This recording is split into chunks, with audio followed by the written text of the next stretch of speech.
तर मुंबईमध्ये ठाकरे बंधूंची युती झाली असली तरी वसई विरारमध्ये मनसे बहुजन विकास आघाडीच्या चिन्हावरती लढणार आहे। एबीपी माझाने ही बातमी आधी दाखवली होती आणि त्यानंतर मनसेचे नेते अविनाश जाधवांनी याला दुजोरा दिल्यामुळे एबीपी माझाच्या बातमीवरती शिक्कामोर्तब झालाय। वसई विरारमध्ये मनसे बवियाच्या शिट्टी या चिन्हावरती निवडणूक लढवणार आहे, तर ठाकरेंची शिवसेना वसई विरार पालिकेची निवडणूक ही स्वबळावरती लढणार असल्याची माहिती मिळते।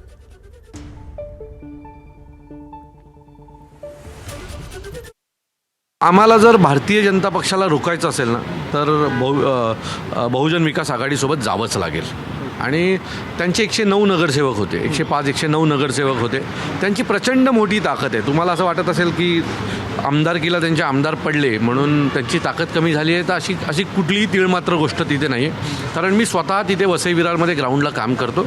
आपल्याला जर भारतीय जनता पक्षाला रोखायचं असेल तर आम्हाला सर्व पक्षांना एकत्रित यावं लागेल आणि त्यासाठी बहुजन विकास आघाडीसोबत जावं लागेल। एबीपी माझा, उघडा डोळे बघा नीट।